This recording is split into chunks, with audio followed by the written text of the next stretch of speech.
Oui, bah ça va. Oh, le créneau là.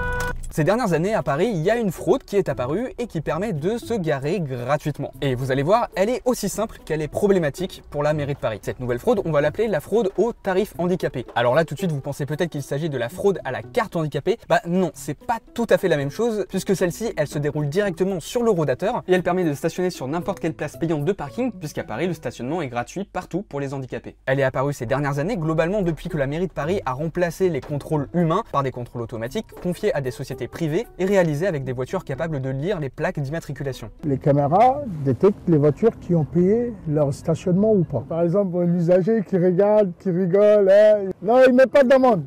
Non. À ce rythme-là, je pense qu'en 2024, Paris sera très agréable, hein. Sur le plan du stationnement, sur les déplacements et sur la pollution. Mais comme on va le voir, ces voitures, elles semblent avoir une limite, c'est qu'elles ne permettent pas de vérifier totalement si chaque véhicule est conforme au tarif handicapé. Bon, alors pour savoir si cette fraude existait vraiment, eh ben, on a fait le test. On a stationné une voiture avec un ticket handicapé dans une rue très passante, et pendant ce temps-là, nous, on s'est mis en terrasse pour attendre le passage de la voiture de contrôle. Bon bah jusqu'ici, c'est pas l'activité la plus stimulante que j'ai eu à faire cette année, hein. Mais au bout d'une heure d'attente, bingo! La voiture nous a effectivement bien contrôlés. On peut d'ailleurs la voir précisément sur cette vidéo. Et ça nous prouve deux choses. 1. Que c'est possible de laisser une caméra à plusieurs centaines d'euros dans une voiture en plein Paris sans se la faire voler. 2. Que la voiture Lapi n'a effectivement pas vérifié que nous étions bien en situation de handicap. Puisqu'un mois plus tard, nous n'avions toujours pas reçu d'amende. Et visiblement, on n'est pas les seuls, puisqu'on a rencontré un fraudeur qu'on a interviewé anonymement. J'ai 3 véhicules, j'utilise cette technique depuis que j'ai croisé quelqu'un qui me l'a donné il y a 6-7 mois. Ça marche. Pas d'amende alors? Bah pour le moment non. Finalement, je me suis aperçu qu'il y a énormément de gens qui connaissent cette astuce. Certains VTC semblent aussi y avoir recours, comme on a pu le constater sur ces véhicules qui ne présentaient en tout cas pas de carte mobilité inclusion. Alors pour avoir une idée plus précise de cette fraude, nous avions contacté la mairie de Paris qui nous avait donné un chiffre de 200 000 tickets handi demandés chaque semaine pour 150 000 cartes de stationnement handicapé en Ile-de-France. Et forcément, on a montré ce test à David Béliard qui est adjoint à la mairie de Paris. Vous êtes dedans? Ah, c'est une caméra. Qu'il y ait des gens qui veulent se faire passer pour des personnes en situation de handicap, je le nie pas.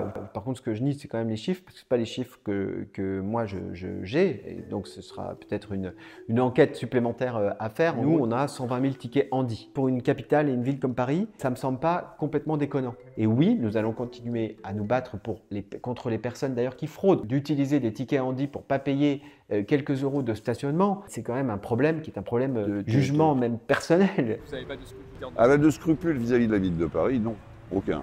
On ne peut plus rouler dans le premier, dans le deuxième, dans le troisième, dans le quatrième. Je trouve que les tarifs dans Paris sont devenus complètement abusifs. Suivant les quartiers, ça peut être 6 ou 8 euros de l'heure. Ce dont parle notre fraudeur, c'est en réalité une politique bien précise que la ville de Paris a menée ces dernières années, qui consiste à augmenter les contrôles et les prix du stationnement, notamment après le référendum qui a eu lieu début 2024 sur la hausse des prix du stationnement des SUV. Je vous propose de faire évoluer notre politique de stationnement en vous prononçant sur une augmentation très significative des tarifs de stationnement non résidentiel des SUV et des 4x4. Résultat, garer un SUV dans Paris pendant 6 heures, ça peut coûter plus de 200 €. Autant vous dire que ça plaît pas tellement aux automobilistes parisiens. Ça devient complètement délirant, quoi. On est grevé de taxes parce que Paris, on n'a plus de liberté. Peut-être que j'irai ailleurs, dans une autre ville, plus accueillante. Si vous avez un SUV, 162 € par jour. Si on faisait un faux, ça me gênerait. Mais on ne fait pas de faux parce que finalement, c'est une lacune du procédé. On appuie sur un bouton, on pourrait faire une erreur hein, d'ailleurs. On fait une erreur, on appuie sur le bouton, oh,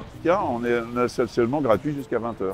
Lorsque nous repérons qu'il y a un usage indu des tickets, nous déployons des gens sur le terrain pour vérifier s'il y a des cartes CMIS. Si vous mettez votre voiture et que vous ne payez pas votre stationnement, la probabilité de vous faire sanctionner, elle est extrêmement importante. Alors si la mairie de Paris nous dit qu'il y a effectivement des sanctions, selon l'avocat du droit routier Rémi Jossaume, eh bien il existe encore peu, voire aucune condamnation pour ce type de fraude. J'en entends régulièrement parler et je sais que cette technique est régulièrement utilisée par un certain nombre de personnes, tous milieux confondus. À ma connaissance, personne n'a jamais été contrôlé et poursuivi devant un tribunal pour avoir utilisé ce type de mécanisme. Il pourrait aussi expliquer qu'il s'est trompé. Il faudrait démontrer une intention frauduleuse, ce qui est très compliqué à démontrer. La réelle solution, c'est la mise en place d'un contrôle physique d'une personne sur place. Tant qu'on n'aura pas un contrôle humain, c'est comme pour le reste, on aura des fraudes.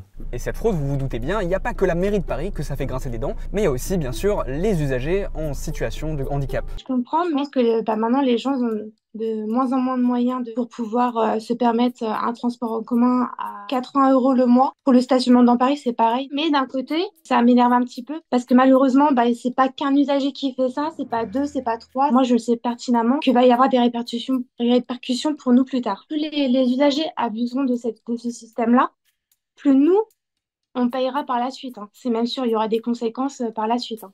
Je ne me place pas sur les places handicapées. Non, ça j'ai un profond respect de la chose. Je me place sur une place payante, pas sur une place en livraison, pas sur une place handicapée. Ah non, surtout pas. Bon, je me dis qu'après tout, si je peux ne pas payer mon stationnement, c'est autre chose. Quand vous discutez avec les usagers et les usagères, mais particulièrement quand elles sont en situation de handicap, ce qu'elles vous disent, c'est qu'il faut être simple. Donc oui, nous souhaitons continuer à faire de la gratuité du stationnement. On ne va pas réduire les droits de stationnement gratuits pour des personnes qui en ont vraiment besoin, mais effectivement, nous travaillons sur le terrain à sanctionner de manière massive et systématique les comportements qui sont les comportements que nous identifions comme frauduleux.